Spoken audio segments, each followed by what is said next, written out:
बोलो श्री प्राणनाथ प्यारे की जय। श्री धाम के धनी की जय। श्री बाईजो राज जो की जय। श्री महाराजा छत्रसाल जो की जय। श्री लालदास जी महाराज जो की जय। समस्त सुंदर साथ की जय। श्री वंदो सतगुरु चरण को, करो सप्रेम प्रणाम। अशुभ हरन मंगल करन, श्री देव चंद्र जी नाम। श्री देव चंद्र जी को दरस दियो, जो है पूर्ण रूप। तारतम्य को तत्व कहयो, हृदय बैठे सरो। श्री प्राणनाथ निज मूलापति, श्री महराज सुनाम। श्री तेज कुंवरी क्षमा जुगल को, पल पल करो प्रणाम। धनी जी को पल पल करो प्रणाम।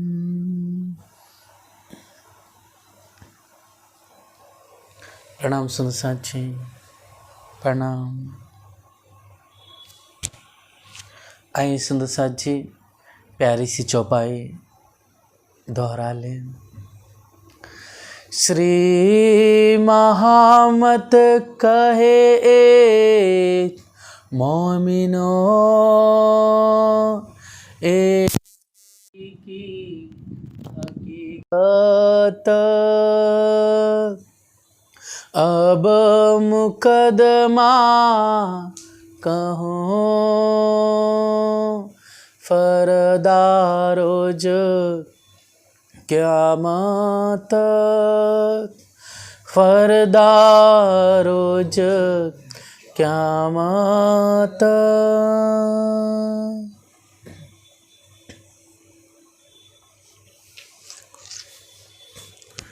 प्रकरण 48 चौपाई 2528। अब दिल्ली छोड़ा, अब दिल्ली छोड़ उदयपुर आए। कामा पहाड़ी से आए।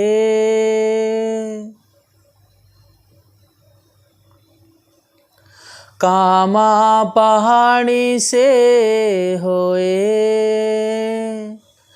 आप महामती आदि सद्गुरु श्री लालदास जी महाराज जी फरमाते हैं कि हे सुंदर साथी, जो बयान हुआ और जो हो रहा है सब निश्चित रूप से धनी का हुक्म करा रहा है मुझसे। नहीं तो मेरी ज़ुबान, मेरे पास वह बुद्धि नहीं है, मेरे पास वह अक्ल नहीं है कि मैं अपने हादी, अपने मोमिनों की सिफत का बयान कर सकूं। ये तो धनी बख्शिश किए हैं और उनका हुक्म है, इसलिए हम लिख पा रहे हैं, बयां कर पा रहे हैं। और आप धामधनी का हुक्म हम सब सुंदर साथ को विक्रमी संवत 1735 हिजरी 1090 में जो अद्भुत दो महत्वपूर्ण घटना घटित हुई। एक महत्वपूर्ण घटना ये कि हरिद्वार के कुंभ के मेले में जाकर के शास्त्रास्त्र करके सभी को नतमस्तक किया, पराजित किया और सब ने मिलकर के स्वीकार किया कि जो बुद्ध निष्कलंक विजयाभिनंद अवतार है, निश्चित रूप से और कोई नहीं बल्कि यही महामती श्री प्राणनाथ जी है, महामती श्री जी साहिब जी हैं, श्री जी हैं। और यहाँ पर इसी समय ठीक 12 मोमिनों ने, 12 सुंदर सातों ने कहाँ पर बादशाह के दरबार में जा करके उनके सामने रूबरू वार्तालाप कर करके फिर उसके पश्चात काजी से संवाद करके और इससे पूर्व नलिये सभी जगह पहुंचा कर करके अपना फ़र्ज उतारा पैगाम का। और यहाँ पर दिल्ली में क्या हुआ, आप इमाम मेहंदी अलैहिस्सलाम के रूप में जाहिर हुए। इस तरह से वेद पक्ष और कतिब दोनों का एकीकरण, दोनों का जो विस्तार था, जो रहस्य था, वो सब अब जाहिर हो गया, प्रकट हो गया संत वाणी के रूप में। और इस समय हम सब जब दरबार में बैठे थे, जब संदेशा दिया बादशाह को, तो हमें पर चौकी बैठा दी गई। तब धामधनी ने हम वास्ते जो दिलासा दी, जो सिखापन, जो हिदायत और उपदेश दिया, वो सब आपने कांजी भाई और शेख बदल के हाथों से पत्र भेजा, जिसे हम बड़ी पत्री और छोटी पत्री कहते हैं।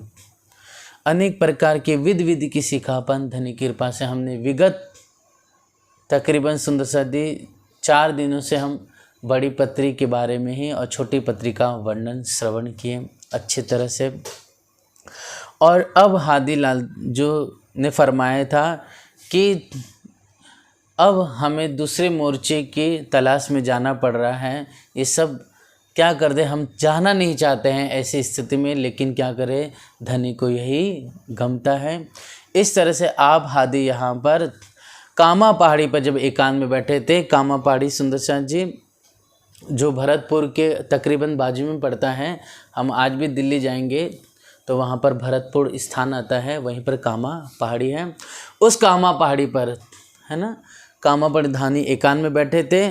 और फिर वहाँ से आप आगे बढ़ते हैं तो कामा पहाड़ी से होए आए बीच आमेर हादी, यहाँ से होते हुए आमेर पहुँचे। दिन 1-2 रह के पीछे की आए सांगानेर, फिर सांगानेर आ गए।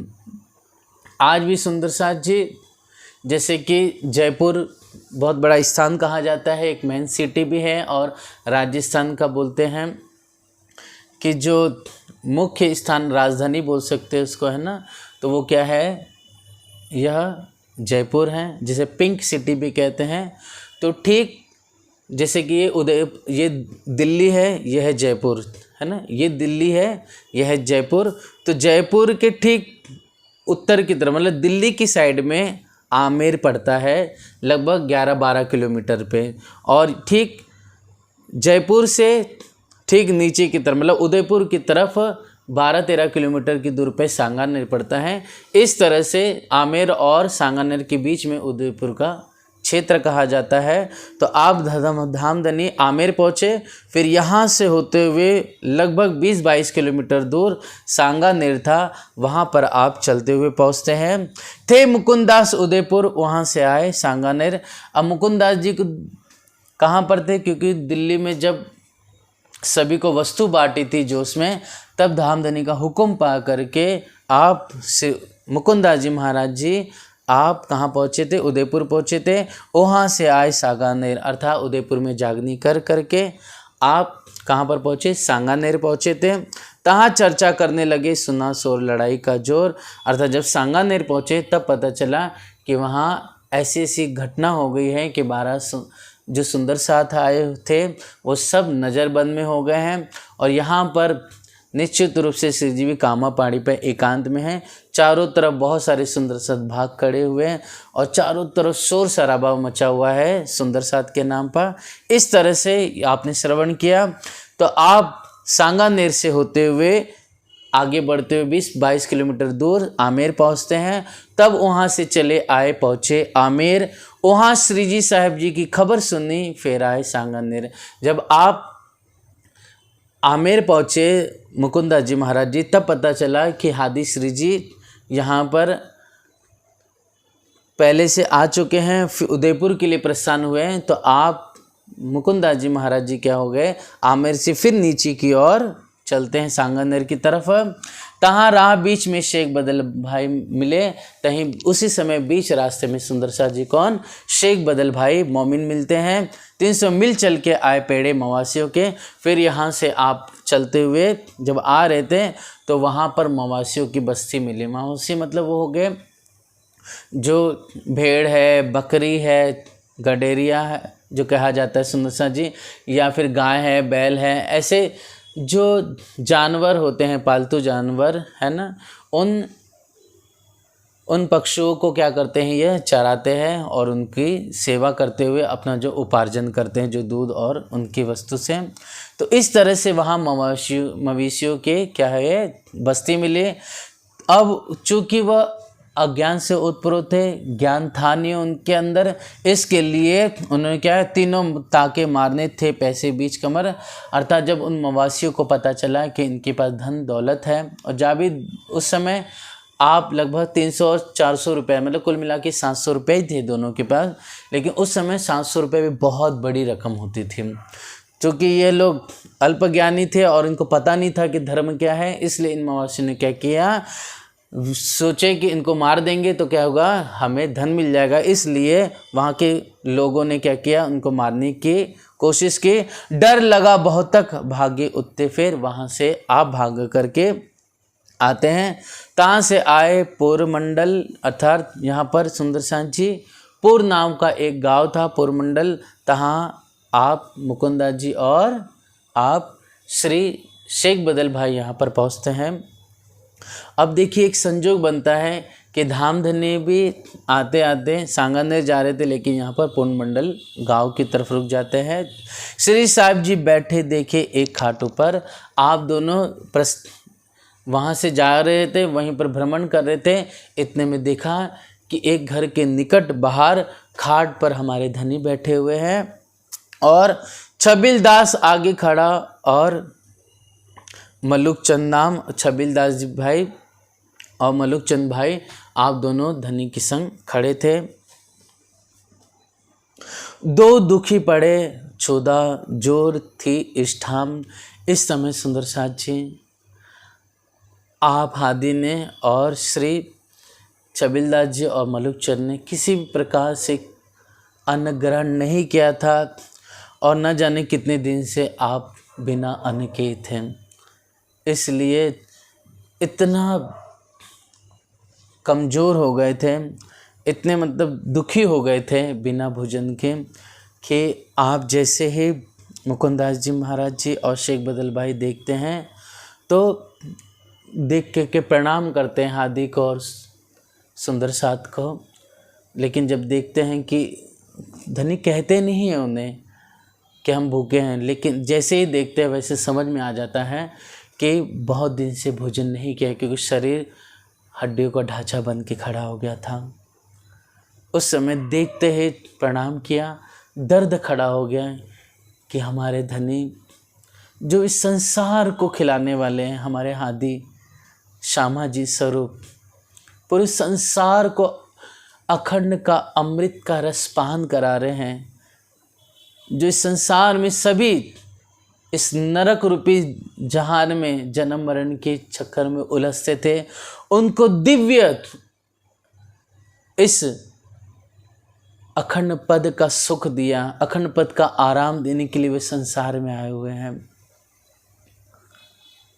तो आप हादी दोनों भूख से व्याकुल थे।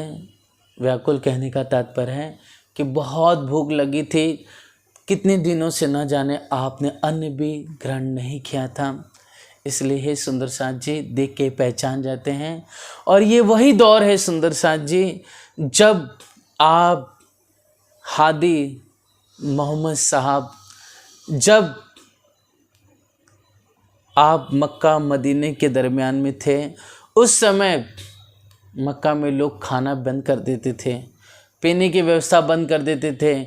उस समय बड़ी दुख परेशानी से आप एक एक दो दो दिन तक, तीन तीन दिन तक घर पे चूल्हा नहीं जलता था, फिर भी तकरीर करना, फिर भी नमाज़ पढ़ना, फिर भी दीन की बातें करना, सब होता रहता था खुदा का नाम लेकर करके। उन्हें पता था कि ये परीक्षा है हमारी, ये खेल में तसीहा ले रहे हैं हमारा रब परवरदिगार हमसे, हमें धैर्य रखना है। इसलिए कहा गया कुरान में कि खुदा सब्र करने वालों के साथ है खुदा। इसलिए धैर्य रखा उन्होंने। अपने इस पेट पर जब दो दो तीन तीन दिन तक खाना नहीं खाया, तब आप क्या करते थे मोहम्मद साहब, पत्थर लेते थे और जो अंगोछी है ऐसे, इस अंगोछी में पत्थर बांध कर करके अपने पेट पर है ना कस करके बांध देते थे पटुका के रूप में, ताकि भूख की शिद्दत से आप परेशान ना हो। ये बात छुपा के रखते थे आप। जब सहाबा कराम खुद आकर के प्रार्थना करते थे कि हम 2 दिन तक कुछ खाया नहीं, आप व्यवस्था कीजिए हे परवरदिगार, हे रसूल पाक, तब खुद अपना जामा उतार करके है ना खुद दिखाते थे, मैंने खुद 3-4 दिन से खाना नहीं खाया है।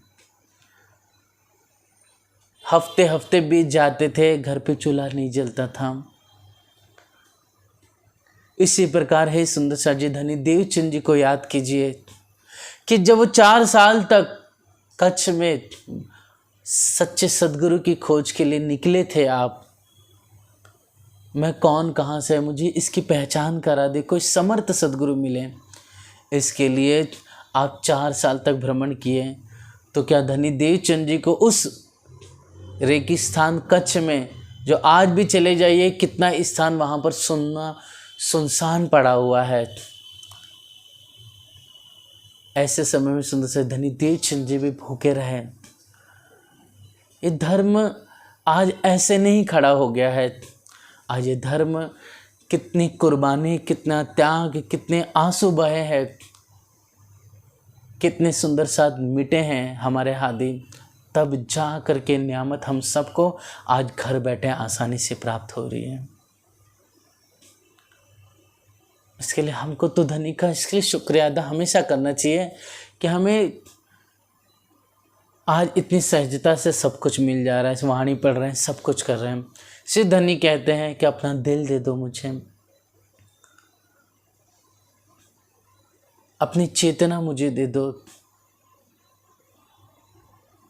अपनी श्वास पे मेरा नाम हो, दिल अपना दे उनका लीजिए। श्री मोहम्मद कहे इश्क ईमान की, शुक्र गरीबी सबर, कितना धैर्य किया सुंदर साथ ने, कितना विनम्र थे श्री जी। चाहे तो एक पल भर में जो स्वयं जमीन में से हीरा का वरदान दे सकते हैं शाकुंतल सखी को, जो हीरा उगला सकते हैं इस वसुंधरा से, जो सभी को मुक्ति दे सकते हैं, पूरे इस अखिल विश्व ब्रह्मांड को खाना खिला से, सोचिए वही अब हादी के रूप में जब पधारे हैं तो भूखे हैं, खाना नहीं खाया उन्होंने। इस सब सिर्फ हम सुंदर साथ के लिए कि हमें सीख मिले कि जब धर्म का कार्य बोझ सिर पर आया हो, जब हम सत्य मार्ग पे चले, तो अपने प्राणों की परवाह किए बिना अपने हादी के नक्शे कदम पे चले। आप देखिए सुंदर साथ जी, जब इराक में जब वो करबला का जो वो मैदान था जिसपे छोटे छोटे बच्चे थे, कोई 6 दिन का, कोई 10 दिन का, कोई 4 साल की बेटी है, कोई धर्म पत्नी है, कोई बच्चे हैं। उस नवासे रसूल रसूल के जो मोहम्मद साहब के जो पोते थे, किनका नाम, जो हुसैन अलैहिस्सलाम था, वो हुसैन, सोचिए धर्म के लिए उन यजीदियों ने मुसलमान होते हुए भी हुसैन और उनके संग परिवार वालों का पानी पीना भी बंद करा दिया था। जहाँ से आपको पानी मिलता था वहाँ चौकी बैठा दी, और जो कोई लेने जाता उसे तलवार से या फिर तीर मार करके उन्हें मार दिया जाता। लेकिन उस हुसैन ने धर्म के लिए, सत्य के लिए अपने पूरे परिवार को कुर्बान कर दिया, खुद को लुटा दिया, खुद फना हो गए, शहीद हो गए, लेकिन धर्म को मिटने नहीं दिया। इसलिए है सुंदर साथी, धर्म वो है जो मर के भी जिंदा हो जाते हैं हम। हुसैन आज भी जिंदा है सबके बीच में। उसी प्रकार हिंदू पंथों में देखिए कि कैसे हरिश्चंद्र हुए, धर्म के लिए चंडाल बन गए, डोम बन गए, धर्म के लिए धर्म पत्नी को भी बेचना पड़ा, धर्म के लिए बच्चे को सुपुर्द करना पड़ा, धर्म के लिए एक अयोध्या के, उस समय पूरे भारतवर्ष के आप राजा थे, लेकिन धर्म के लिए आपने राजपाट को भी छोड़ा, अपने ऐश्वर्य को छोड़ा, अपने वचन का पालन करने के लिए उन्होंने धर्म पत्नी को भी भरे बाजार में बेच दिया। लेकिन देखिए जब सफल हो गए, विजय प्राप्त हुए, तो वही जब पता चला कि जिस धर्म पत्नी को आपने जिसके ब्राह्मण के घर पे बेचा था वो और कोई नहीं था, भगवान शिव थे। और उनकी जो धर्म पत्नी थी, जो बार बार बहुत अत्याचार करती थी तारामती पर, अर्थात उनकी धर्म पत्नी पर, तो वो धर्म जो अत्याचार करती थी ब्राह्मण की पत्नी और कोई नहीं थी, वह पार्वती थी। तो एक ये परीक्षा होती है, कोई अगर हमें सुंदर साथ अपना दुख भी दे रहा है, परेशान दे रहा है, निश्चित रूप से वो कोई नहीं, राज्य परीक्षा ले रही किसी न किसी रूप में। सोचिए जब परीक्षा में उत्तीर्ण हो गए तब पता चला कि जो ब्राह्मण था और उसकी पत्नी जो बार बार अत्याचार करती थी तारामती पे, वो और कोई नहीं, भगवान शिव और यही थे। और जिसने खरीदा था हरिश्चंद्र को और शमशान घाट में जो मुर्दे थे उनको जिंदा, अर्थात उनको जलाने का कार्य करना, लकड़ी की व्यवस्था करना, उनसे कर लेना, ये जो, और शराब पीता था वो, सोचिए वो और कोई नहीं था, वो यमराज थे वो। उसी प्रकार ये सब सीखापन है हम सब के लिए कि जीवन में आज जो श्री जी ने देखा कि बिहारी जी महाराज जी जो कुछ भी करे, तो उन्होंने ये सभी देखा कि आज जो कुछ भी हो रहा है वह निश्चित रूप से अगर हम सत्य पे, धर्म पे हैं, तो सब कौन करा रहा है, धनी का हुक्म करा रहा है। और चूँकि रतन भाई की वासना थी आप, तो इसके लिए आपने अपने अंतिम समय तक बिहारी जी को पत्र लिखा और हमेशा उनको अपना ही माना, समझा है। इसलिए है सुंदर साथ जी, आज हम सब के लिए भी सीखापन है कि कितनी भी बुरी अवस्था आ जाए, मौत को प्राप्त क्यों न हो जाए, लेकिन धर्म हमेशा होना चाहिए। इसलिए कहा गया सत्यव्रत धारण सो पालिए जहाँ लग उभी दे, अर्थात सत्य धर्म का हमेशा पालन करना। जब तक इस शरीर खड़ा हुआ है तब तक धर्म का पालन करना, सत्य का पालन करना। इसलिए वो लोग महान हैं, वो आज भी उनकी महिमा गाई जाती है, हुसैन की। पूरा इस्लाम, पूरा हिंदू जगत उनकी महिमा गाता है। क्यों गाते हैं? क्योंकि सुंदर साथ जी उन्होंने धर्म के लिए, सत्य के लिए अपने और अपने पूरे परिवार को कुर्बान कर लिया। आज हरिश्चंद्र का नाम खुद वाणी में कहा गया क्योंकि उन्होंने धर्म के लिए अपने और पूरे अपने ऐश्वर्य, अपने मान प्रतिष्ठा को दांव पे लगा दिया, सिर्फ सत्य का पालन करने के लिए। इसलिए हे सुंदर साथ जी, आप हादी की महिमा आज इसीलिए है, आज हम सब गाते हैं, और जो इस प्रसंग को सुनता है वो अपने दिल में दर्द ले प्रकट हो जाता अपने आप ही कि ऐसे हमारे सद्गुरु, ऐसे हमारे हादी थे, ऐसे हमारे दुल्हा थे जिन्होंने हमें सिखापन देने के लिए, जो पूरे विश्व ब्रह्मांड को खिलाने वाले हैं, लेकिन हमें सिखापन देने के लिए कईयों दिन तक भूखे रहे, चाहे मोहम्मद साहब के रूप में, चाहे धनी देवचंद जी के रूप में, या आप हादी श्री जी के रूप में। इसलिए आज जितने भी हम महिमा गा ले इंद्रावती जी की, जितना सिफत कर ले, पूरी ज़िंदगी भर नाम ले ले, तो उनकी सिफत को हम बोल नहीं सकते, गा नहीं सकते, कभी लिख नहीं सकते हैं। इसलिए हे सुंदर साथ जी, आप धामधनी उस खाट पर विराजमान थे। आप छबीलदास और मलुक चंद भी दोनों थे और भूख से बहुत व्याकुल थे, दुखी थे। घर में कुछ नहीं, मतलब जो वहाँ पर जो एक छोटा सा स्थान लिया था, घर लिया था रहने के लिए, तो वहाँ पर भी कुछ भी नहीं था। तब पहचाने शेख बदल ने कदमों लागे। इस समय शेख बदल भाई पहचान लेते हैं, उसी समय चरणों में लगते हैं और बाजार से जाकर के मुकुंद दास आए मिले थे। बसनी रुपए 4, अर्थात उनके पास 400 रुपये थे। तो तुरंत मुकुंद दास जी महाराज जी बाजार जाते हैं और बाजार जा कर के अनाज लेकर आते हैं, फिर पका करके और फिर धनी को अरोगाते हैं और सब सुंदर साथ मिल कर के अरोगते हैं। थे पैसे शेख की गिरोह में रुपये 103 और 300 रुपये आप शेख बदल भाई के पास थे, वह आप हादी के चरणों में रख देते हैं। उन्हें आगे रखे लगे बातें करने, आकिन बड़े प्यार से विश्वासपूर्वक आप बातें करने लगते। शेख बदल भाई किया परियां रात को अब अरोग करके सुंदर शांत जी।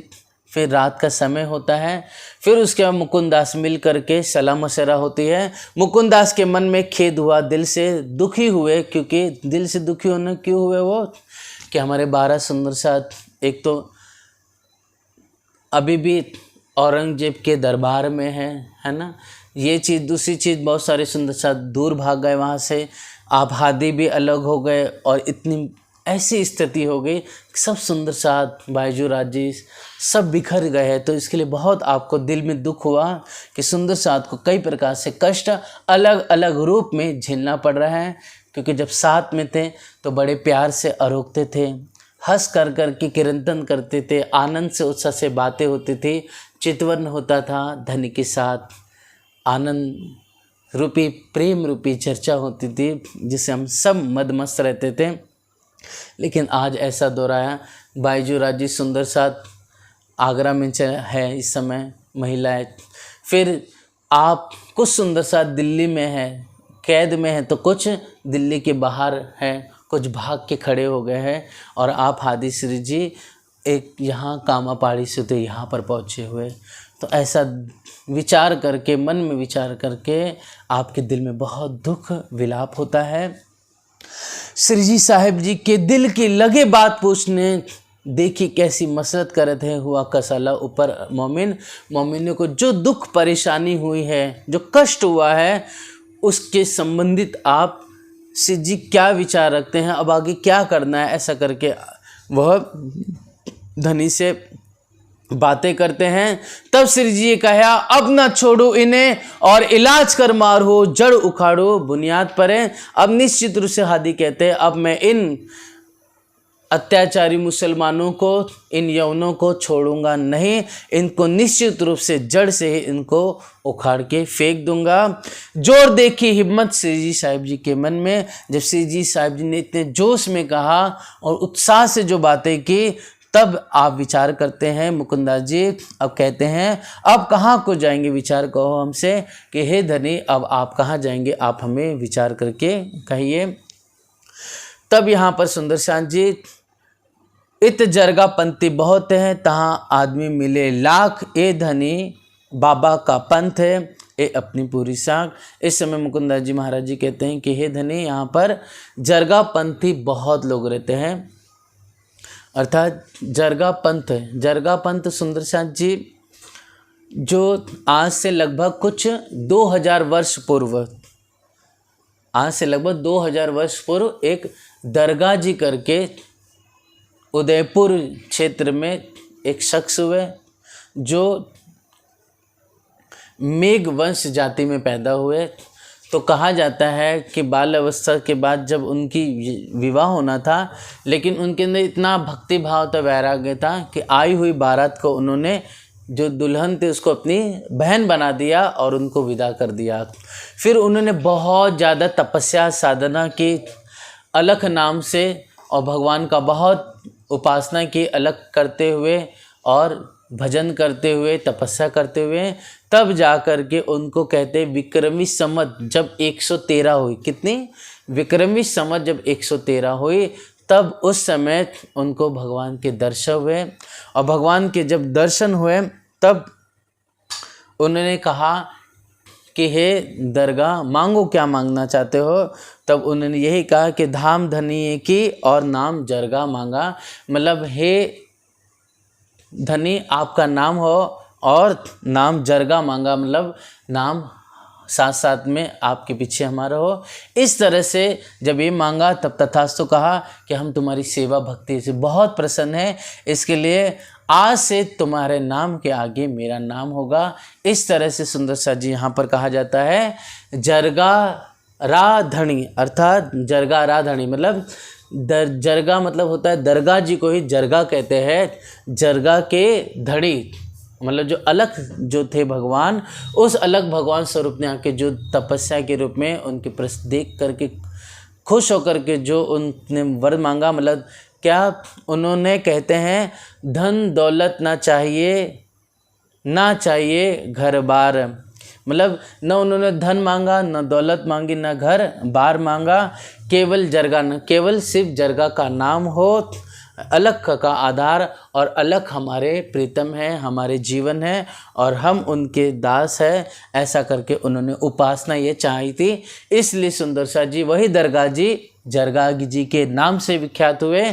और फिर कहा जाता है कि वही आज भी सुंदर सा जी उदयपुर में चले जाएंगे तो जरगा राधणी कर करके उनका स्थान भी है।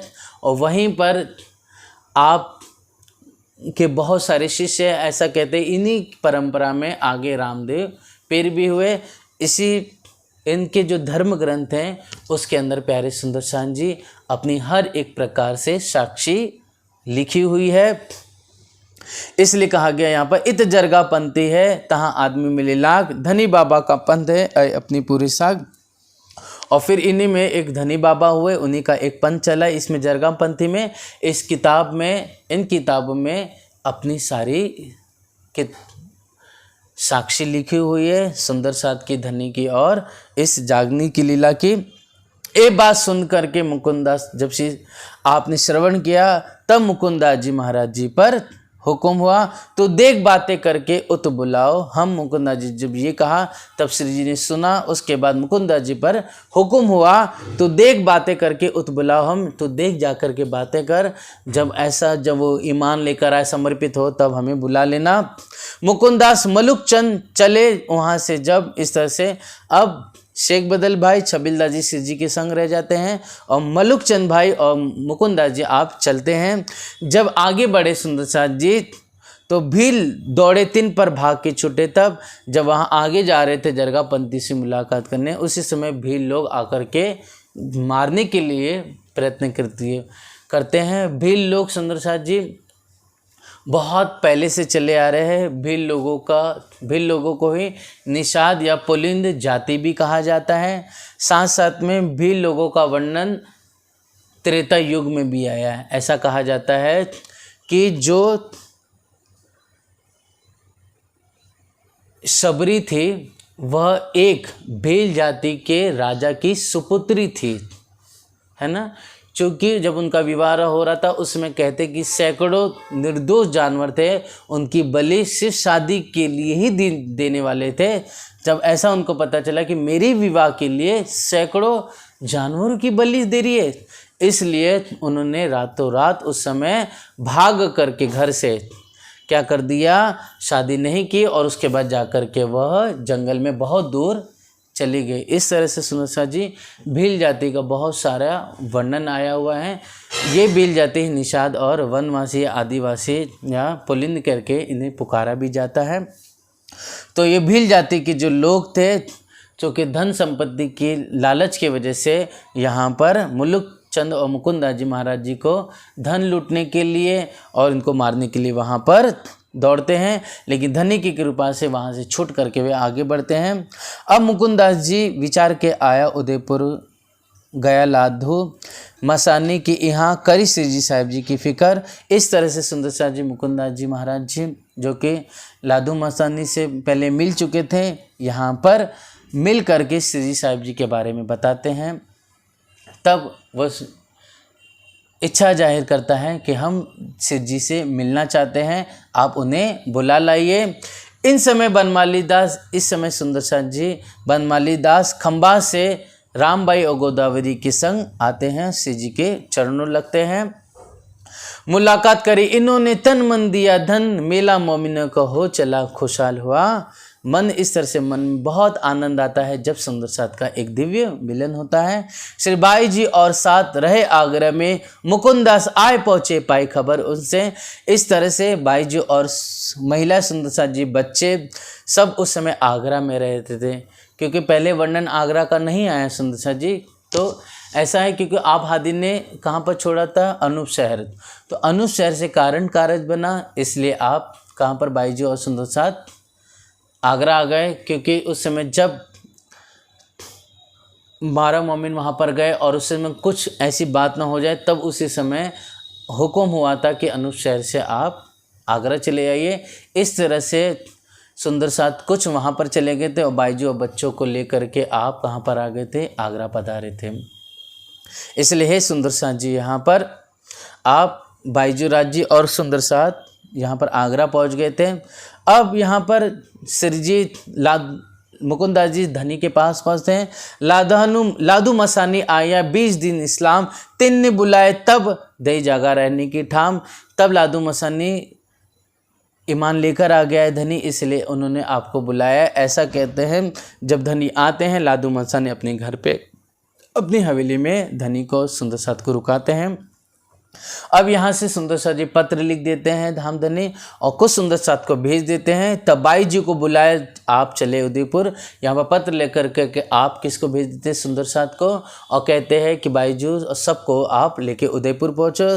यहाँ पर श्री जी पूर्वमंडल गांव से निकलते हैं, वहाँ पर सुंदर साथ जाते हैं, बाई जी राज्य जी को संग लेकर करके आप उदयपुर पहुँचते हैं। श्री बाई जी को बुलाए, आप चले उदयपुर, साथ संग सब संग चले, पीछे दज्जाले किया शोर। निश्चित रूप से अब जब आप चलते तो पीछे लोग, सामने तो कुछ नहीं कह पाते, लेकिन पीछे जाने के बहुत अगड़न बातें करने लगे, झगड़ा करने लगे और बहुत ज़्यादा निंदा करने लगे।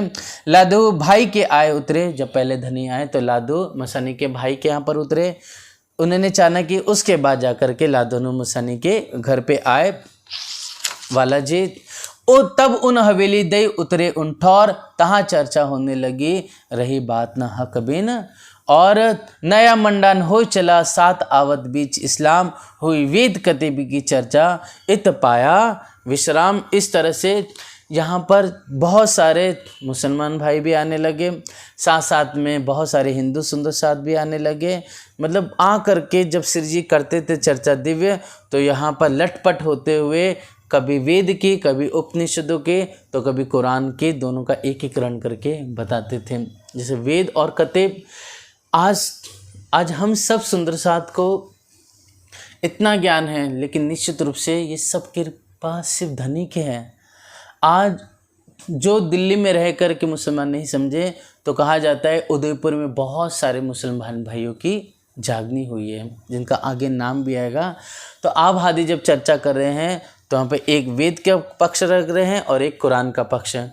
जिस तरह से जो हम क्या कहते हैं, ये 14 लोक हैं, तो 14 लोक को कुरान में क्या करेंगे, 14 तबक कह देंगे। फिर उसके बाद हम कहते हैं कि यह नरक लोक है, तो वो क्या बोलते हैं, दोजक बोलते हैं। हम कहते हैं कि संसार मिटने वाला है, तो वो क्या कहते हैं, ये जो दुनिया है वह फना होने वाली है।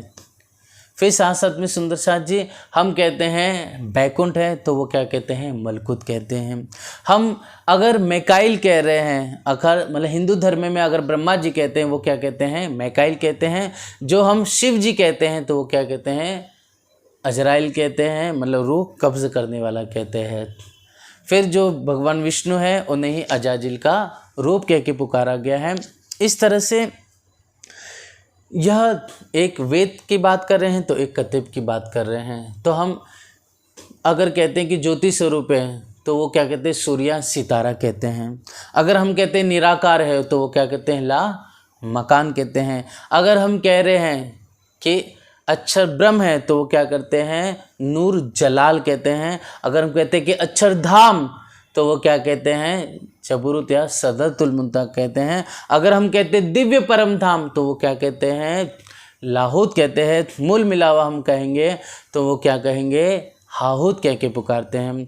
धनी को वो क्या कहेंगे कि वह नूर जमाल है, अल्लाह है। हम राज्य वाला जी प्रीतम कहते हैं। अगर हम श्री श्यामा जी कहते हैं तो वो क्या कहते हैं, रूह अल्लाह कहेंगे। अगर हम कहते हैं कि वह श्री कृष्ण जी हैं तो वो क्या कहते हैं, श्याम कहते हैं उन्हें। अगर हम हुद पैगंबर कहते हैं, अगर हम मुसलमान हुद पैगंबर कहते हैं तो हम उन्हें क्या कहेंगे, नंद बाबा कहेंगे। अगर हम वसुदेव कहते हैं, है ना, वसुदेव, तो वो क्या कहते हैं, आप नूह पैगंबर कह के पुकारते हैं। हम कहते हैं कि गोवर्धन पर्वत के नीचे, है ना, श्री कृष्ण जी ने, मतलब हमारे वाला जी ने क्या किया, एक जो सबसे छोटी ये उंगली है उसके पर पूरा गोवर्धन पर्वत खड़ा कर दिया, उसे उठा दिया अपनी आखिरी उंगली से। और फिर 7 दिन 8 रात तक इंद्र ने जल प्रकोप किया और उसके पश्चात सभी को, फिर भी पूरा गोकुल डूब गया, लेकिन आप धामधनी ने क्या किया, पूरे गोकुल की रक्षा की, मतलब हम सखियों की रक्षा की। हमारे संग संग वह ब्रजमंडल की सभी लोगों की, ग्वाल बाय लोगों की और उनके माता पिता की, सब पूरे ग्वाल बाल और ब्रजवासियों की रक्षा की। तो उसी प्रकार वहाँ पर क्या कहेंगे कि हुद तूफान में मोमिनों को बचाया, इतना लिखा हुआ है। तो बातूनी अर्थ क्या है, ब्रज से है, ठीक है, ब्रज लीला से है। अब यहाँ पर सुंदर साथ जी, तो वो जो कोहतुर कहते हैं वो क्या है, वास्तव में गोवर्धन पर्वत है। यह सब हमारे वास्ते सुंदर साथ जी। फिर ये कहा कि नूह की कश्ती कहेगी, तो नूह की से मतलब वसुदेव के जो पुत्र थे श्री कृष्ण जी, शाम सलोने, है ना, तो उन्हीं के द्वारा क्या हुआ, बाग में उतारने का जिक्र है। मतलब नाव बना गया, फिर उस पर 40 जुत कहा गया है कि 40 जोड़ों को बैठा है। 40 जोड़े का अर्थ क्या है, 40 जुत है, मतलब हम 12,000 ब्रह्मात्माएं 40 जुत कह के पुकारा गया। बाग में उतारने का तात्पर्य है, मतलब नाव में बैठा करके फिर उन्हें बाग में उतारा। तो यही तात्पर्य है कि इस संसार के भव सागर, मतलब जो भव सागर में हम फंसे थे, तो उनको नाव में बैठा दिया और फिर उनको जा करके बाग में उतारा। तो ये सुंदर वृंदावन का बयान आप हादी ने फरमाया। इस तरह से बहुत सारी बातें निस्संदेह हमने कद्र लैलतुल कद्र में उतारा, तो क्या है, ब्रज। और तुम्हें क्या मालूम लैलतुल कद्र की रात क्या है, वो है महिमावान, बुजुर्गी, प्रेम, आनंद से भरी रास है, जिसमें रूहे फरिश्ते नाजिल हुए। रूहे कौन है, हम ब्रह्मात्मा है। फरिश्ते कौन है, ईश्वरी सृष्टि, जिसे अक्षर की सूरता भी कहते हैं, 24,000। इस तरह से हे सुंदर शाह जी, जब आप हादी दे एक एक कर करके भागवत से और यहाँ पर कुरान रख करके जब एकीकरण किया, तो सब सुन के आश्चर्यचकित हो गए, आनंदित हो गए। और जैसे कि तो मोहम्मद साहब कौन है, तो कहा गया कि ब्रजरास खेल के आए बरारब शाम। तो इसी का वर्णन कहते हैं कबीर या नानक जी की वाणी में आया हुआ है कि पार जात गोपी ले आया, वृंदावन में रमण किया, ले नीले वस्त्र तुर्क पठानी अमल किया। मतलब वही जिन्होंने रास रमण किया, पारिजात गोपी ले आया, वृंदावन में रमण किया, वही आकर के ले नीले तुर्क पठानी अमल किया, वही क्या है तुर्क रूप में पठानी रूप धारण करके बरारप में आए। इस तरह से संतों की वाणी में भी ये सारा विस्तार आया हुआ है। हम इस तरह से हादिस संतों की वाणी को लेकर के तारतम के संग संग सारा विस्तार मिला मिला के जो किया, इससे सभी लोग आश्चर्यचकित हो गए कि हमारे वेद उपनिषदों में भी यही है कि एको ब्रह्म द्वितीयो नास्ति, वह ब्रह्म एक है, उसके जैसा समान दूसरा कोई नहीं, वो अद्वैत है। उसी प्रकार कुरान में भी कहा कि अल्लाह अहद अल्लाह समद, वह एक है, अल्लाह तआला वही वाहिदत स्वरूप है, उसके जैसा न कोई था न है न कभी कोई हो सकता है। और कहा कि क्या कहा गया कुरान में कि वो दायम कायम कहाँ पर, अर्श अजीम पर अपने अर्श में विराजमान है। तो हम भी कहते हैं कि वह जो पूर्ण ब्रह्म है वह सदा अपने धाम में विराजमान है। वहाँ पर अमृत सूरत कहा गया है ना, तो यहाँ पर क्या क्या, वह युवा तरुण अवस्था में है, जिसको जान करके इस संसार के भव सागर से प्रत्येक कोई भी मनुष्य आसानी से पार हो सकता है। इस तरह से सुंदर सा जी ऐसे हम तो सब मिलकर के सुंदर कुछ साक्षी जानते हैं, लेकिन हादी से सोचिए उन्होंने कितनी साक्षी, कितना बेवरा एक एक करके दिया हुआ है। इसलिए सुंदर सा जी ये सारा बयान, सारा वर्णन आप हादी और इसका ज़्यादा वर्णन सुनना चाहते हैं तो सुंदर सा जी खुलासा ग्रंथ में 2 नामा किताब भी हैं, उस किताब में आप पढ़ेंगे तो और भी ज़्यादा अच्छी तरह से विस्तार से वर्णन आया हुआ है। तो जिस तरह से हम कहते हैं ना कि सिकंदर का बयान आता है, लेकिन वास्तव में अगर देखा जाए तो सिकंदर कौन है? सिकंदर वो है जिन्होंने अपनी इंद्रियों को कंट्रोल कर लिया है। सिकंदर वो है जिन्होंने इस संसार के मोह का त्याग किया है। लेकिन सिकंदर बहुत दौड़ा पर पाया न हयाती, आप ये वाणी कह रही है। यही हदीसों में बयान है कि सिकंदर बहुत दौड़ा, बहुत परेशान हुआ, उसने बहुत पुरुषार्थ किया, लेकिन उसको अखंड का हयाती आप नहीं मिला। तो वास्तव में सिकंदर जो वाणी में खुलासा ग्रंथ में है, वो सिकंदर ये वाला सिकंदर नहीं है जो हम पढ़ते हैं कि आज से लगभग 2000 साल पहले है ना, चंद्रगुप्त जो है उसके जो गुरु चाणक्य हैं, उन्होंने जो या आज के समय जो अफ़गानिस्तान में तक्षशिला कही गई है, और वहाँ पर जाकर के जो उनके ही चाणक्य और चंद्रगुप्त मिल कर के क्या किए, उनके ही सिकंदर की सेना में सम्मिलित हो जाते, क्योंकि पौरस की सेना जो हार गई थी वो उनकी सम्मिलित हो गई थी लड़ाई में। भले पौरस हारा लेकिन युद्ध से लड़ा था। बहुत बड़ा इतिहास है सुंदर सा जी। तो कहा जाता है कि सिंध नदी के यहीं पर सम्मिलित हो गए थे। फिर उन्होंने क्या किया था, एक अपनी युक्ति बना करके लोगों को डरा दिया। बहुत लोग मर भी गए वहाँ पर, क्योंकि खाने में जहर दे दिया गया। धीरे धीरे लोगों के अंदर जब ऐसा जहर फैल गया, और दूसरी चीज़ यह अफवाह हो गई कि अगर इस नदी से अगर पार होकर के गए तो यहाँ पर निश्चित रूप से आप सब मारे जाओगे। तो धीरे धीरे जो जहर खाने में डाल दिया था चाणक्य ने, उससे लोग मरने लगे थे हफ्ते या 10 दिन के बाद। तो लोगों के अंदर वहम फैल गया था, इसलिए उनकी सेना लड़ने से मना कर दी थी। इसके लिए सिकंदर को वापस पीछे मुड़ के जाना पड़ता है।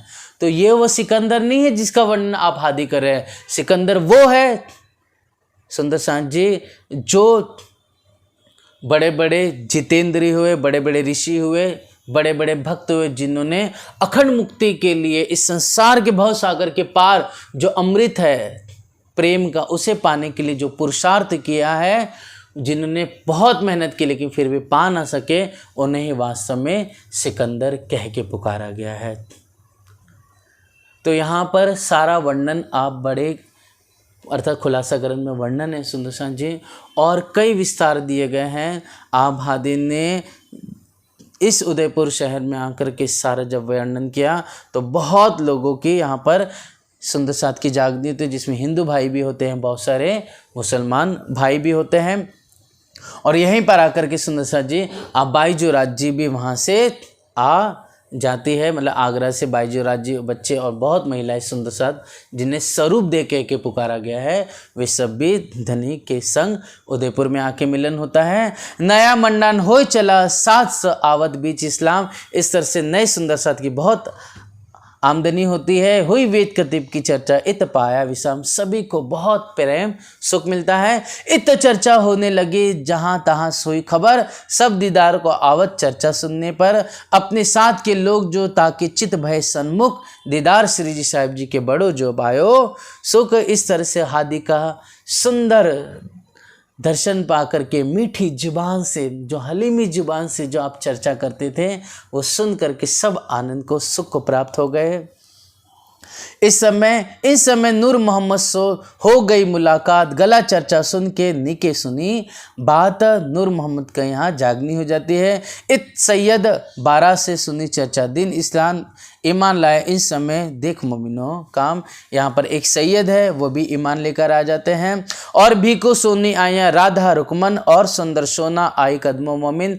यहाँ मायाराम वासुदेव सुखदेव देरासरी, और आए साथ में सिराज की महर उतरी। इत जगिसा अमोला, इत आया के तेक साथ, चर्चा उत्सव करत है, जाके धनिये पकड़े हाथ। बोलो श्री प्राणनाथ प्यारे की जय। इस तरह से यहाँ पर कुछ मुसलमान भाई और सुंदर साथ भी ईमान लेकर आते हैं, जिसमें जगीसा अमोला मायाराम वासुदेव सुखदेव जी भी है। अब यहाँ पर सुंदर साथ जी आए हुए धनी को लगभग 4 महीना से ज़्यादा हो गया है।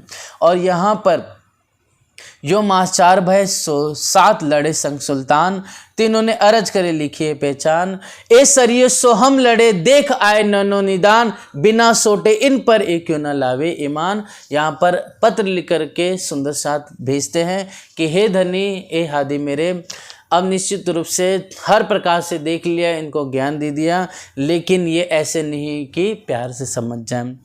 इसलिए जब तक इन पे सोटे नहीं पड़ेंगे, जब तक इन पे मार नहीं होगी, जब तक इनकी खंडनी ना होगी, तब तक यह ईमान लेकर आने वाले नहीं हैं। अर्थात जो कहते हैं ना कि कभी कभी जो प्यार से नहीं मानते हैं, है ना, तो कहते हैं कि जो लातों के भूत है वो बातों से नहीं मानते हैं।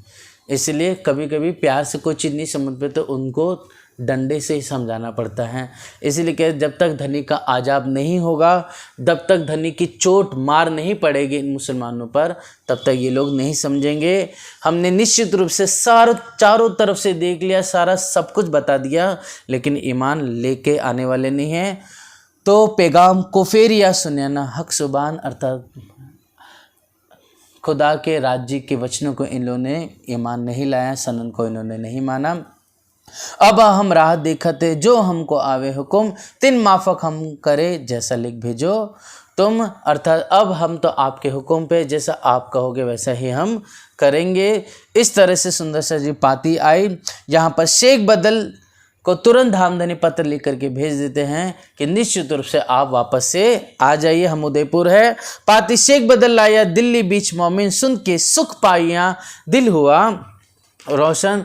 जैसी पाती आती है वैसी बहुत आनंदित हो जाते सुंदर साथ कि निश्चित तो अब तो चलने का समय हो गया है, अब हम अपने प्रीतम धनी से मिलेंगे।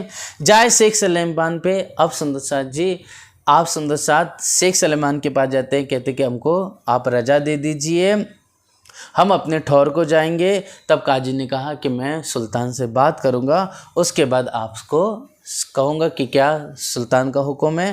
तब एक दिन बीच डार के ले चला हजूर, सुल्तान सामे ठाड़े किए आप हजूर किया मुझको। ए विदा होते जात अपनी ठौर के, ए वही लोग हैं जिन लड़ाई करी शरीयत। अर्थात ये लोग वही है जिन्होंने शरीयत से लड़ाई की है। तब काजी ने कहा यही मोमिन उस दिन तुमसे जिन मजकूर किया लाए ईमान मोमिन, ये वही है लगभग जो 4-5 महीने पहले आपसे रूबरू वार्तालाप करने की इच्छा जाहिर की और साथ साथ में आपको ऊंची आवाज़ में बात की थी। देखा सामे सुल्तान ने, तब बादशाह 12 मोमिनों सुंदर साथ को देखता है। 3 बेर फेर 3 बार आप खुदा से यही प्रार्थना करते, हे रब परवरदिगार, इनका मंगल करे, इनको खैर कर दे, इनको बख्शिश अता फरमाए। शीश नवाए देखिया, सिर झुका करके उन्होंने रब परवरदिगार से तलब इच्छा जाहिर की, दे खुदा इनको खैर, इनका हे रब परवरदिगार इनकी हिफाजत कर, इनकी हिफाजत कर, इनका मंगल कीजिए, मंगल कीजिए, इनका मंगल कीजिए।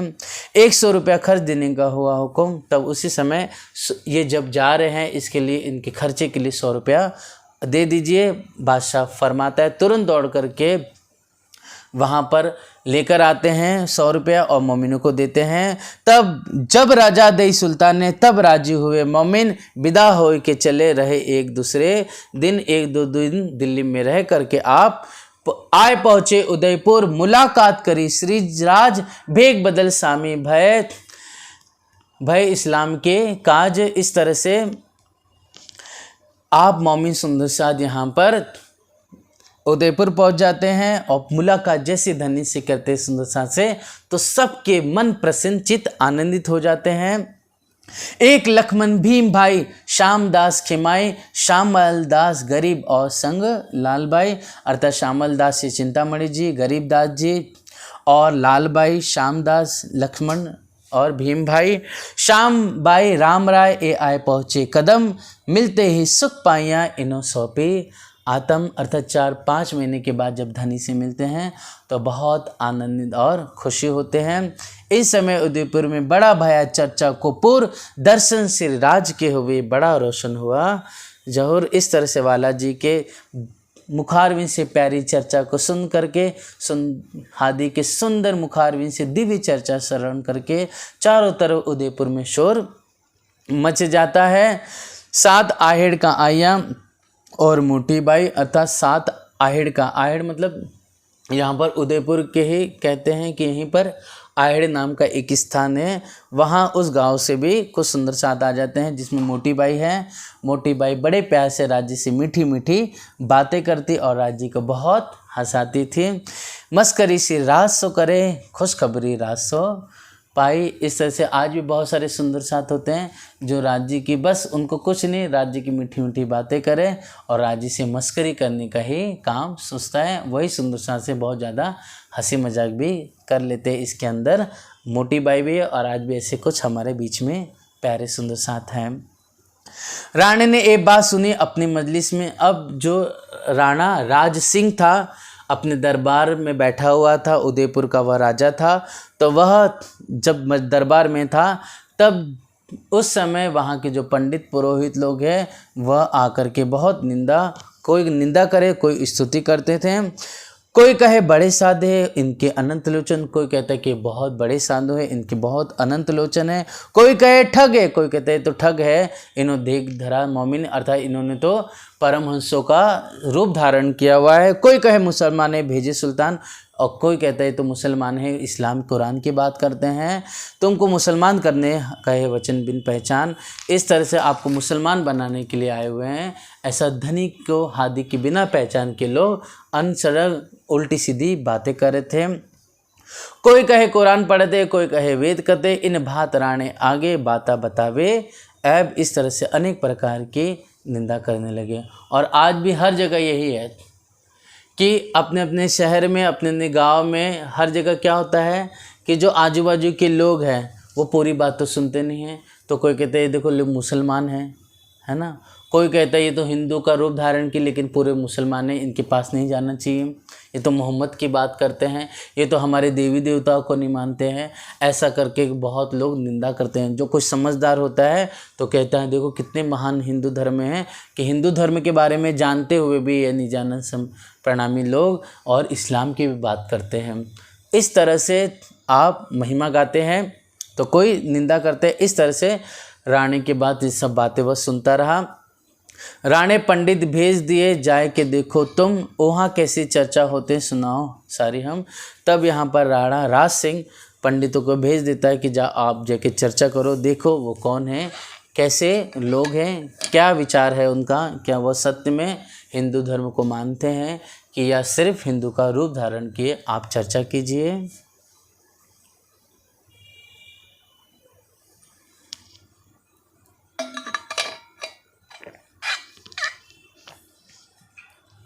वे तो आए पेटार तो इनो नहीं काम आतम।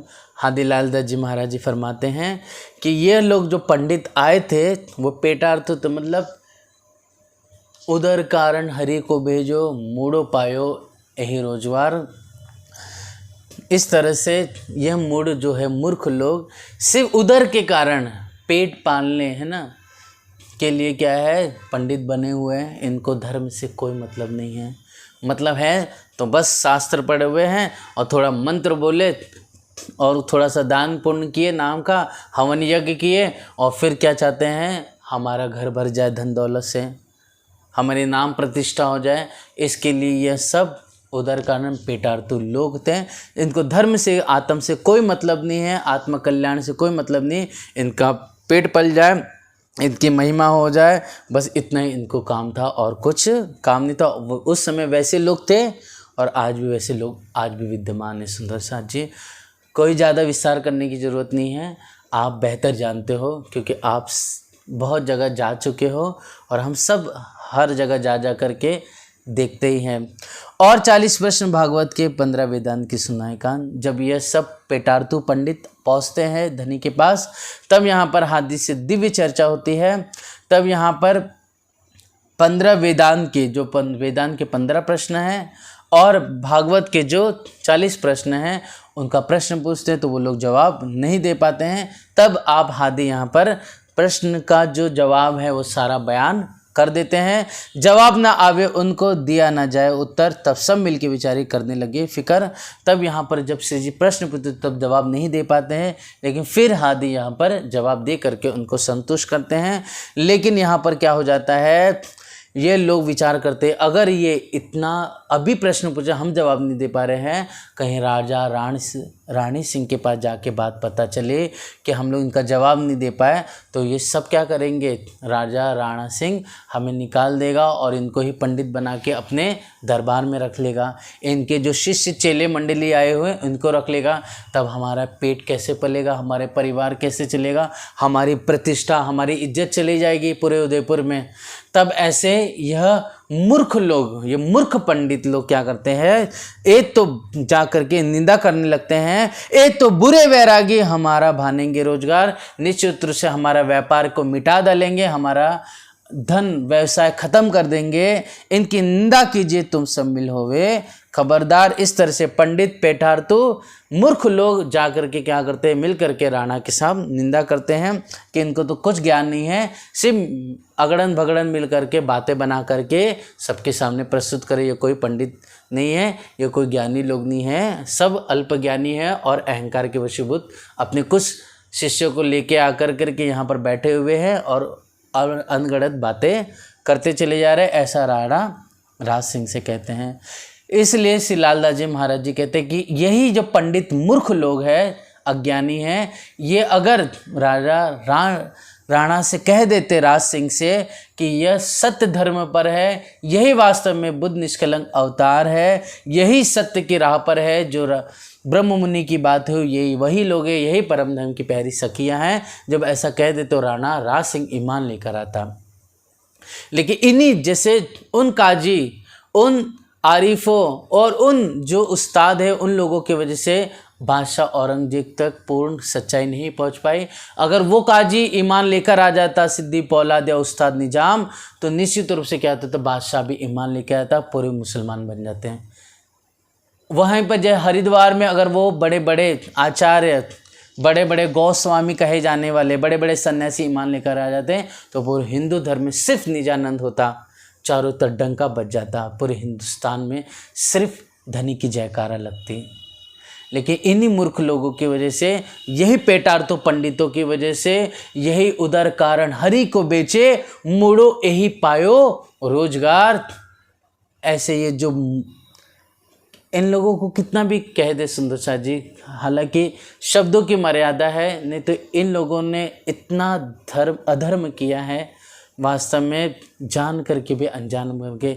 इन लोगों की वजह से आज हजारों, आज करोड़ों जो भारतवासी है, करोड़ों जो आज से चले गए उन लोगों को बेईमान बनाने का, इन लोगों को ईमान नहीं आया, उन तक सत्य नहीं पहुंचा, तो ये सब इन्हीं लोगों की है। निश्चित रूप से इन पे लानत है, इन पे श्राप है राज्य का, इन पे श्राप है मोमिनों का, इन पर श्राप है देवी देवता फरिश्तों का, इन पे श्राप है। जो लोग सुंदर साथ ईमान लाएंगे, जब इनके बारे में सुनेंगे, जैसे आज हम अपन लोग कितना धिक्कारते हैं इन लोगों को, क्यों?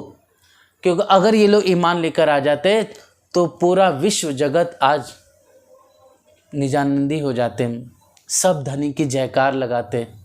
सोचिए, एक विचार करके देखिए कि यही लोग अगर हरिद्वार में अगर मुसलमान ईमान लेकर आ जाते दिल्ली में, तो आज देखो कितना पूरा भारतवर्ष है। आज देखिए Saudi Arabia, Iraq, Iran, Afghanistan, Pakistan, Bangladesh, ये पूरा क्या हो जाता, सिर्फ धनी की जयकार लगाता, चारों तरफ राज्य का नाम होता, कितना आनंद छा जाता, कितना अच्छा था सुंदर साथ जी। लेकिन विचार करके देखिए कितना बड़ा काम हो जाता। लेकिन इन्हीं पेटार्तों, इन्हीं नीच मूर्खों की वजह से आज सभी लोग ईमान की बिगड़ रह गए, सभी तक ये पैगाम धर्म का नहीं पहुंच पाया। आज उस समय पहुंच गया, लेकिन निश्चित रूप से ईमान नहीं लाए। और आज भी बड़े बड़े जो पद पे बैठे हुए जानते हैं, लेकिन फिर भी मूर्खता पूर्ण का व्यवहार कर रहे हैं। इसलिए हे सुंदर साथ जी, आप लालदास जी महाराज जी फरमाते हैं, इनका बड़का ब्रह्मा जब गर्भ स्तुत करी, फिर परीक्षा आए देखने बड़ी भूल दिल धरे। अर्थात इनका बड़का मतलब ब्राह्मणों पंडितों का मूल कौन है? ब्रह्मा जी है ना। तो ये जो ब्रह्मा जी है, जब देवकी के गर्भ में भगवान आए तो क्या किए, बड़े प्यार से आकर के बहुत स्तुति महिमा गाई। ओह भगवान आने वाले हैं, इसके लिए गर्भ में स्तुति करने पहुंच गए। कहाँ? सूतिका गृह में, कारागृह में, और महिमा गा रहे, स्तुति कर रहे हैं, बहुत आप बयान कर रहे हैं। मतलब कितना भगवान का मुख कैसा होता है, उनकी शोभा क्या होती है, कितना कल्याण करते हैं, कितने कृपा दया के सागर हैं, सारे महिमा गाते हैं भागवत के। आप देखिए दूसरे तीसरे अध्याय में 10वें स्कंद के सारा वर्णन आया हुआ है। फिर यही जब ब्रह्मा जी वापस से अपने ब्रह्मपुरी धाम में जाते हैं, ब्रह्मापुरी में, और भगवान यहाँ पर जो कृष्ण जी के रूप में प्रकट होते हैं, तो यही जब ब्रजमंडल में लीला करते हैं यहाँ पर राज्य, क्योंकि गर्भ में तो राज्य आएंगे नहीं, क्योंकि वहाँ पर क्या है, चतुर्भुज के रूप में पहले दर्शन होता है। किसको? वसुदेव और देवकी जी को। उसके बाद जा कर के तो लीला होती है, और फिर दो भुजा स्वरूप है, उसमें राज्य का जोश मतलब आवेश और अक्षर की आत्म प्रवेश करती है। तो यहाँ पर जब ब्रह्मा जी आते हैं, जब राज्य को देखते हैं बाल स्वरूप में कि तो बच्चों के साथ खेल रहे हैं, झूठा एक दूसरे का खा रहे हैं, पूरी मिट्टी कीचड़ लोथ पोत है, और हंस रहे हैं, एक दूसरे का झूठा खा रहे हैं। इस तरह से देखा, अरे ये भगवान हो सकते हैं जो झूठा खा रहे एक दूसरे का, चेहरे पर शरीर पे मिट्टी कीचड़ लगा हुआ है, बछड़ों के साथ खेल रहे हैं, मस्ती कर रहे हैं। जब ऐसा देखे तो ऐसा उनको शंका होने लगी, और शंका होने लगी तो विचार किया है कि नहीं है, थोड़ा परीक्षा ले ले। तो जितने ग्वाल बाल थे और जो बछड़े गाय थे उनको उठा करके कंदरा में छुपा देते हैं। तब ये बात राज्य को पता चल जाती है। तब यहाँ पर आप देखते हैं तो पता चल जाता है, तो ब्रह्मा जी की कारगुजारी है। इसलिए यहाँ पर राज्य क्या कर देते हैं, यहाँ पर सभी ग्वाल बालों को प्रकट वैसे का वैसे ही कर देते हैं, और 1 साल तक वह जो गाय बछड़े हैं और जो यहाँ पर बाल स्वरूप में है गोपाल है, वो सब क्या करते हैं, लीला करते हैं। 1 साल तक राज्य के साथ खेलते हैं और किसी को पता ही नहीं चलता, बल्कि ब्रज में और आनंद उत्साह छा जाता है। जब 1 साल व्यतीत होता है तब ब्रह्मा जी को वापस याद आता है, अरे हमने तो कंदरा में बंद किया, तो थोड़ा देख तो ले। जब देखते हैं वापस ब्रज मंडल में आते हो, क्या होता है, ग्वाल बाल वही गाय बछड़े सबके सब खेल रहे हैं। आश्चर्यचकित, तो मैंने तो कंदरा में बंद किया था। तब वापस से जाते हैं गुफा में, कंदरा में देखते हैं तो देखते हैं कि ये तो सब गहरी निद्रा में शयन किए हुए, क्योंकि निद्रा डाल देते हैं ब्रह्मा जी अपनी शक्ति से। तो ग्वाल बाल को देखते हैं यहाँ पर और बछड़ों और गायों को देखते हैं। तब उस समय क्या होता है, आश्चर्यचकित हुए वापस से इधर जाते, 3 बार आना जाना होता है। कहते हैं कि उस समय अपनी गलती का एहसास होता है और भगवान श्री कृष्ण जी से राज्य से माफ़ी मांगते हैं। तब यहाँ पर राज्य माफ़ी नहीं कर देते उनको। तब माफ़ी की तलब करते हुए और कहते हैं कि भगवान हे परमात्मा मुझे थोड़ा सा प्रसाद दे दिए। तब राज्य यहाँ पर उनको प्रसाद नहीं देते हैं, यहाँ तक कि प्रसाद पाने के लिए वह कौवा बन जाते हैं। लेकिन फिर भी एक दाना नहीं मिलता है। राज्य को पता चल जाता है तो सब ग्वालों से कहते हैं कि प्रसाद का बहुत ज़्यादा महत्व होता है, इसके लिए एक दाना भी न छोड़ना। तो विचार करते हैं कि अब कैसे पाऊँ, तो मछली बन जाते हैं। सोचते हैं कि जो पतल होता है या दूंदा होता है उसमें कहीं ना कहीं तो थोड़ा सा झूठा रह जाएगा। लेकिन श्री कृष्ण जी कहते हैं वापस से और ग्वाल वालों को समझाते हैं, कहते हैं कि जो प्रसाद उसका एक दाना भी कहीं कोने में छुपा रहे तो हमें बहुत पाप लगता है। क्योंकि परमात्मा का हमने नाम का स्मरण किया है, इसके लिए दाना दाना जो दूंदे में या पतल में होता है उसको चाट करके, है ना, जीभ से चाट करके खा लेते हैं और फिर फेंक देते हैं। तो एक दाना भी ब्रह्मा जी को मछली बन के, कौवा बन के आए, उन्हें प्राप्त ना हुआ। इसलिए कहा गया कि ब्रह्मा ने जो गलती की थी कि पहले स्तुति की, उसके बाद परीक्षा लेने चले गए। बताइए, इसके लिए वही भूल आज तक इन ब्राह्मणों में चली आ रही हुई है। इसके लिए पंडित लोग इतना मूर्खपना व्यवहार करते हैं, क्योंकि ये पहले से इनके बड़के जो ब्रह्मा जी, उनके द्वारा ये गलती हुई थी। फिर गर्भ में पहचानिया भूल गया बाहे, सो भूल आज लो सब में हुई जाहिर। दूसरे ऋषिवर करते थे जगन, अन्न मांगे तीन पे वे रहे कर में मगन। अब सुंदरसाज जी लगभग कहते कि जब 9-10 साल की उम्र हुई थी आपकी, तब खेलते खेलते ब्रजमंडल से थोड़ी सी दूर पे चले गए थे, मथुरा के निकट सुंदरसाज जी। तो वहाँ पर ऐसा कहते कि आप भूख से थोड़े व्याकुल हुए, ग्वाल बाल और बलभद्र और श्री कृष्ण जी।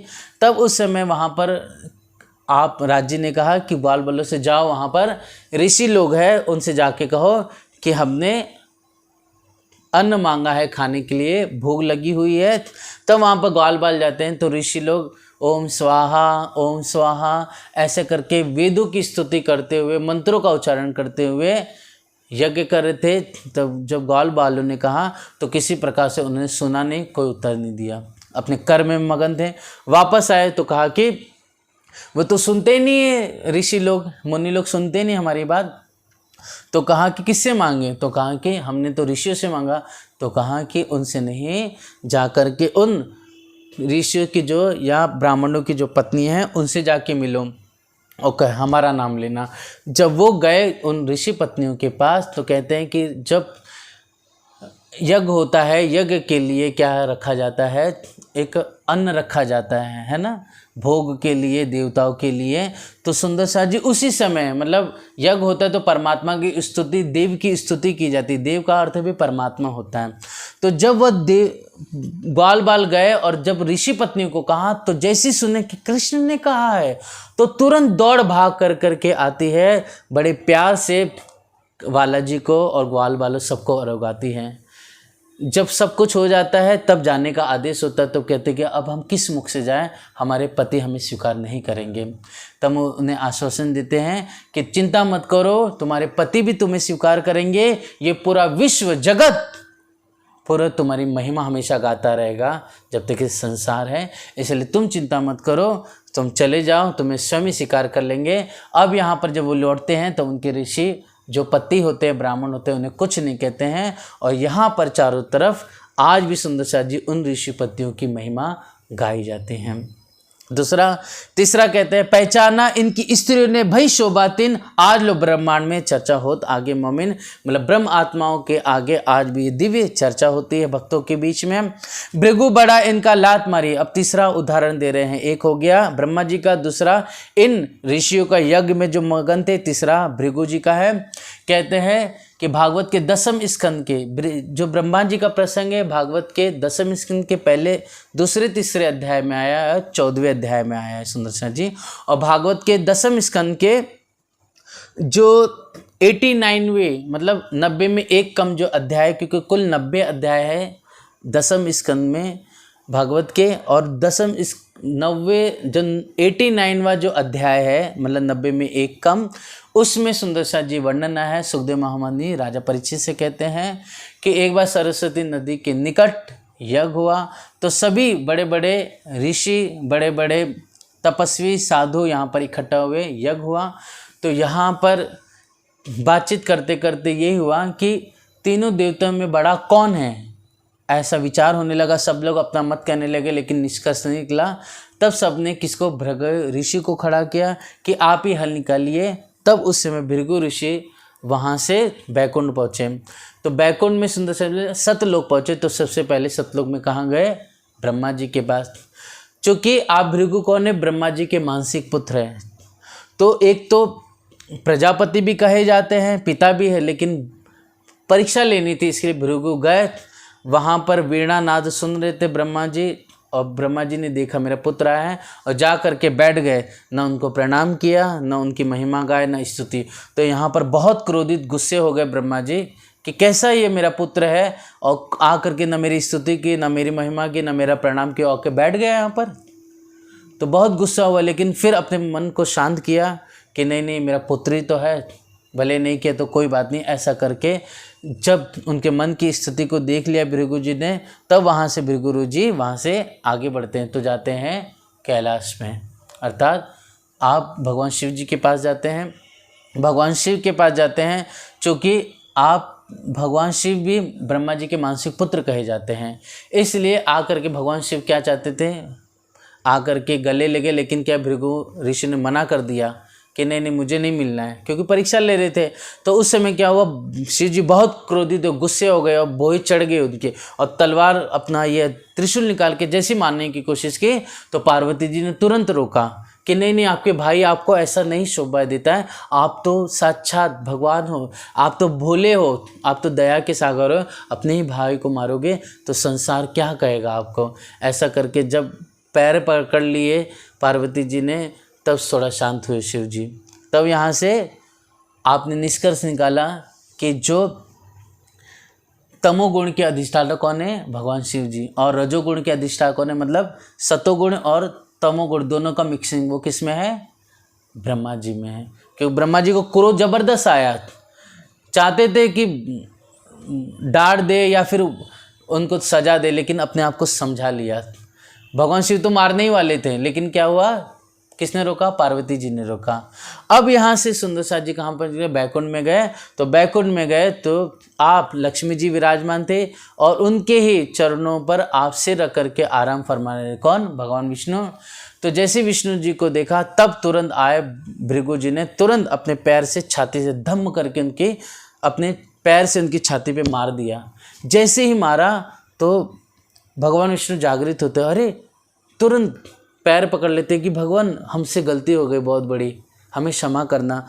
आप आए, आपका शुभ समाचार मुझे मिला ही नहीं, आपका मैं आदर सत्कार ना कर सका। आपकी तो चरण रज, आपके चरण तो इतने महिमावान हैं कि तीनों लोक को पवित्र करते हैं। इसके लिए आप हमें क्षमा कीजिए कि आपकी सेवा ना कर सके, आपकी हम आदर सत्कार ना कर सके। इसलिए तुरंत उठते हैं अपने स्थान से, अपने सिंहासन से, और कहते हैं कि आइए आप विराजमान होइए। भृगु जी बैठते हैं। फिर बड़े प्यार से आप भगवान विष्णु क्या करते हैं, भृगु जी के क्या करते हैं, चरणों को धोते हैं, उनको सहलाते हैं, बड़े प्यार से दबाते हैं।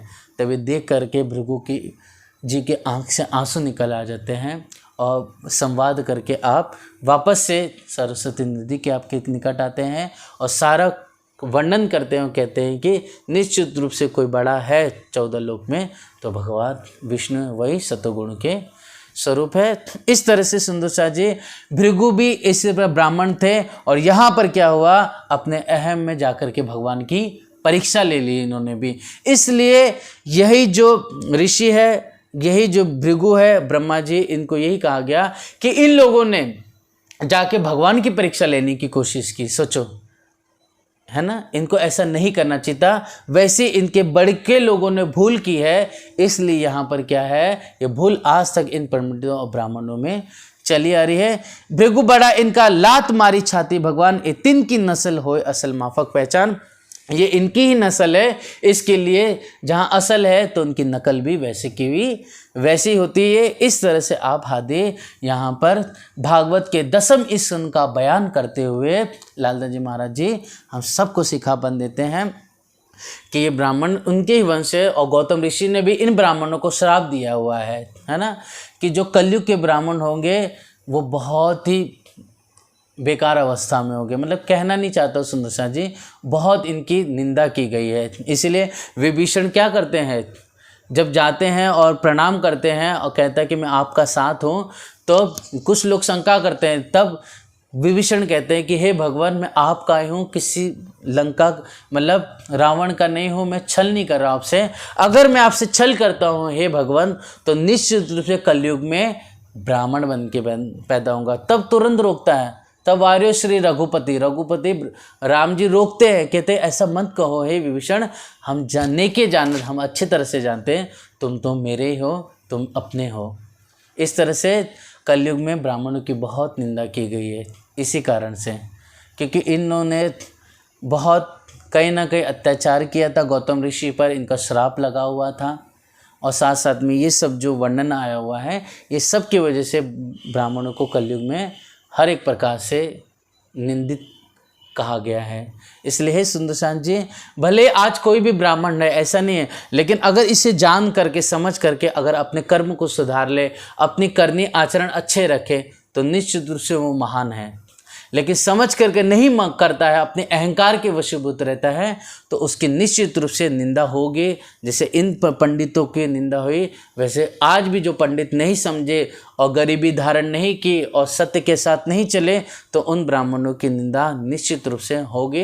ये हम निंदा नहीं करेंगे, शास्त्र निंदा करते, सुखदेव महामुनि करते निंदा, ये बड़े बड़े परमहंस निंदा करते हैं इनकी। इस तरह से सुंदर साथ जी, इनो जाय राणे आगे लगे निंदा करने ए वैरागी, किसी के काम ना कबू न देखिए इन्हें।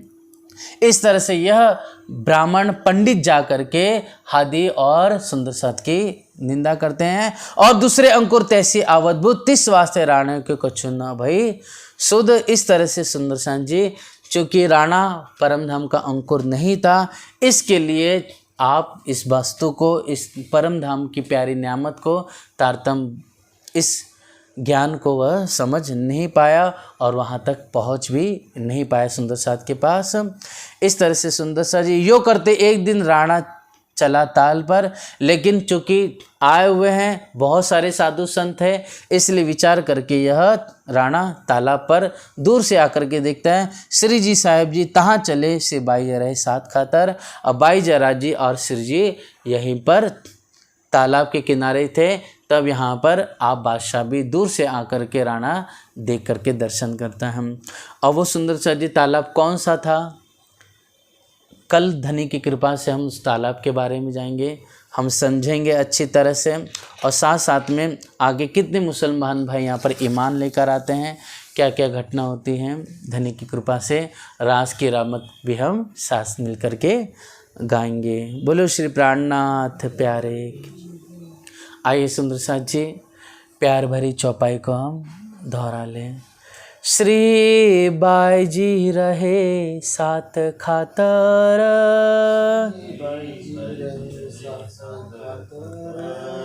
यो करते एक दिन, राणा चला ताल पर,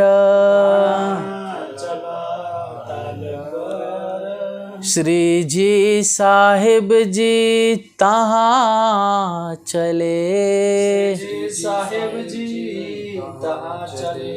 श्री बाई जी रहे साथ खातर,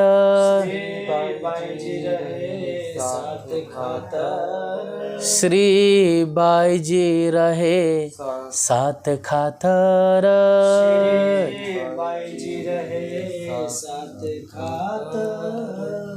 बोलो श्री प्राणनाथ प्यारे की जय, धाम के धनी की जय, समस्त सुंदर साथ की जय। प्रणाम।